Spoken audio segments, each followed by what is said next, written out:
have vegetables. You'd be surprised how easy it is actually to get in your fruit and It vegetable intake. is a mental shift though if you don't eat vegetables or you're not a huge fruit consumer. Yeah, Like, because there are a lot of people who just hate salad. The thought of eating it, it's like eating grass to them.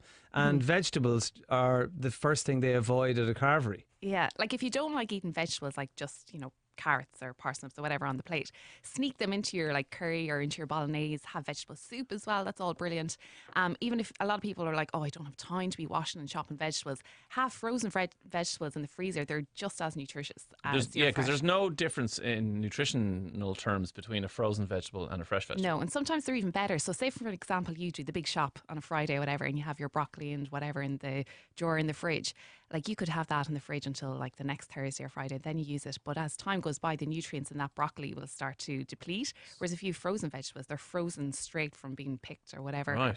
So sometimes it's even better. Yeah, well, I mean, look, I will hold my hands up and say for years I was an like complete anti-vegetable. I still will not eat a salad under any circumstances, but I will do what you did, or what you said there, Chevy, yeah. which is I will put vegetables in meals that I like to eat. So I'll make a big chili, and there'd be tons of vegetables in there, things that like you wouldn't think, or a curry with like sweet potato and squash and all these other stuff that I didn't. If you said put on my plate and it's on, I'd be like, you're probably all right. What is the story with turkey burgers and sweet potato? Because they are everywhere, and it seems that is all you either eat, like, whatever you want and eat biscuits for dinner, or else you eat turkey burgers and sweet potato and nothing else. I think sweet potatoes in particular have become very, very popular. And in terms of carbohydrate, there's actually not much difference between sweet potatoes and normal potatoes. So don't demonize the normal potato, even just because I think it's because the colour of a normal potato is white. People think, oh, it must be Like refined, white bread like or white something, bread. yeah. But it's completely different. And especially if you keep the skin on your potato, that gives you more fibre. Mum and Dad, if you're listening, keep the skin on your potatoes. In their jackets. Actually, speaking of, what about carbohydrates in general? Like, what about these diets, paleo diet things that say, there were no carbs, we're not eating carbs or whatever? Like, is that crazy talk? That is crazy talk. Thank you for bringing that up. Okay, so in terms of the food pyramid, we should be getting about 3 to 5 portions of our carbohydrates in the day. For boys, teenage boys, and for men aged 19 to 50, it's about 7 portions. And then if you're more active, you should be getting more as well. But keep them whole grain. That's the difference. We're not saying go and eat loads of white bread and white pasta and white rice. Keep it to brown bread, brown pasta, brown rice, or brown tortilla wraps. But in terms of the paleo diet, okay, this is how the paleo diet is sold to people. They think that back in the Paleolithic times, people were walking around in their like fur bikinis and their fur underwear, and they were like muscular and lean, and they had diets mainly based on meat. They were also eating like fish, nuts, eggs and seeds. Hunter-gatherer. Hunter-gatherers is right, yes. The men were hunting for the meat. The women were picking the berries. They were very active. They were living it in harmony with nature. And they were free from disease, free from sugar, free from evil food companies, conspiring to make them ill. But this is a load of basically rubbish. And in terms of like what they actually ate back in Paleolithic times, we don't actually know. Like if you ask any of the big professors like in anthropology or those who are experts in like evolutionary genetics, they have no records whatsoever of what these people were eating. So I don't know where the paleo people are coming up with this story. There's actually evidence to show that salivary amylase, which is needed for breaking down carbohydrates, that there's been numerous copies of that over like hundreds and thousands of years, which would actually suggest that the paleo people had carbohydrates in their diet. Right. So the paleo people then think like once grains and dairy were introduced into the diet when the agricultural revolution took over, that we were basically damaged because we were living with paleo genes, but all of a sudden we were like introducing grains and dairy into our diet. So if people believe that now we are stuck in a modern life where we have modern foods and we can't cope because we've got paleo genes, they obviously don't believe in evolution. And I hope a lot of people out there believe in evolution. So humans are very adaptable. Like She's saying the world is more than 5,000 years old. 2,000, I think, no. I'm going to have to talk to my friends down the Baptist church. So yeah, we're very adaptable. Our genes have adapted. What was the lifespan of somebody in the paleo era? I'm sure they live to be about like 21-year-olds where the Elder Scrolls. He's been around for so long. A saber-toothed tiger didn't slice him open there last week. I'm almost sure they were cannibals as well. So yeah. There were also other threatening animals other than the saber-toothed tiger. The only one anyone can ever think of. Yeah. But in terms of the paleo diet, like if someone's on the paleo diet, I'm not going to knock it completely. Like there is some positives, like you're going to be eating like nuts and eggs and seeds and lots of fruit and vegetables as well. So it's not as restrictive as like the keto diet or the Atkins diet. But there's no carbohydrates in there, as in no starchy carbohydrates in there. So the fibre might be an issue. Also, no dairy, so calcium and iodine as well, which is a really important nutrient and that we can't get really if we're not eating enough dairy or seafood. What about sugar? Because people have called it a poison, Yeah, a toxin. Something that to be avoided at all costs. That it affects our mood, our energy levels, our sleep. What's the story? Yeah, like it's been compared to cocaine as well. This is like mad. It's just, people, striving to get some headlines in the news. Like, sugar is not evil. It's not a toxin. It's not going to kill you. As Mary Poppins said, what is it? A spoonful of sugar and you'll be grand or something. Yeah. Or Well, isn't it the only food type? That was the It's my Irish own remake. Isn't it the only food type that humans and mammals in general actually crave? Yeah, is sugar. Like everything else, we need to eat it, but sugar is the one thing that our body goes, no, actually, right now, you need sugar.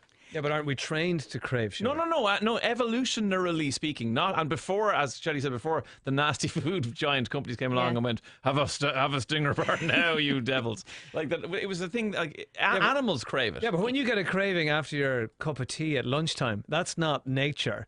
That's you training your body to eat sugar around that time every day. My body's well trained to eat sugar.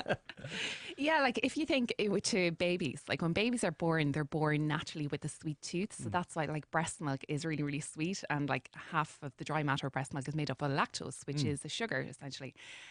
So that's why when people are weaning, say, their babies onto solid foods, it's always really important to start off with vegetables first.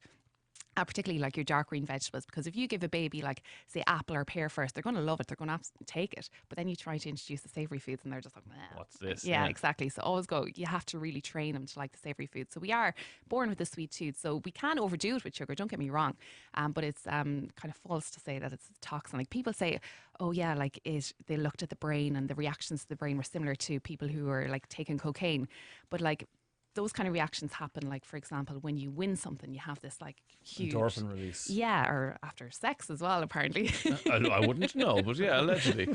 Lots of text in for you, Shelley, on 53102. I began eating 10 portions of fruit and veg 6 months ago, 4 at lunch, 4 at dinner, and 2 pieces of fruit. I feel great, tons of energy, says one.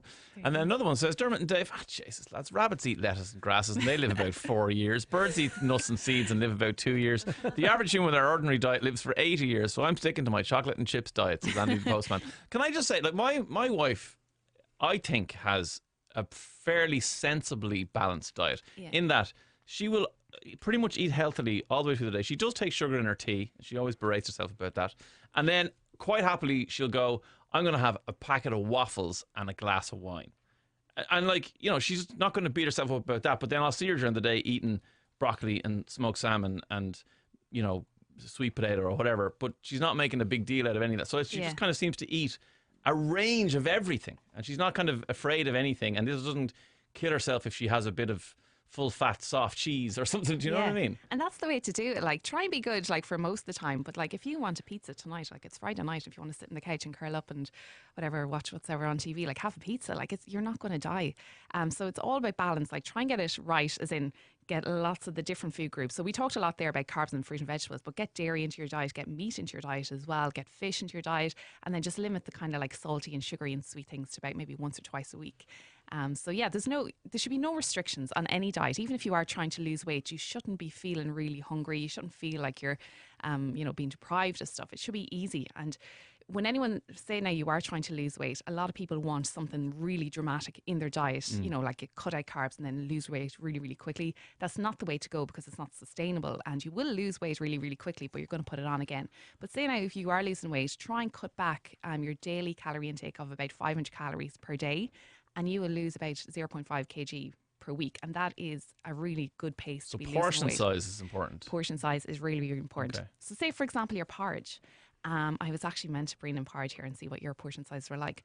But if you take a cup that you would get outside there with the water fountain, if you're in a reception or whatever and there's a water fountain, you have the plastic cup, that's 200 mils.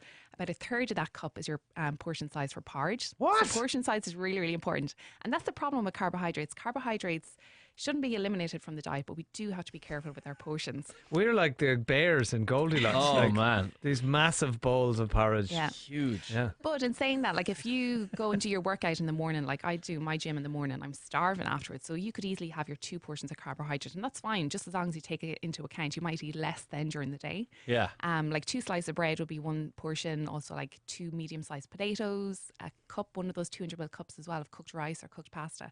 That would be your portion as well. So be very careful with your portions on your plates, but don't deprive yourself. Someone who went on the Tour de Pants cycle with us for Dare to Care says, what about the Dare to Care diet? We stopped off in Tip Town for Cadbury's fruit bars, crunchies and Tato.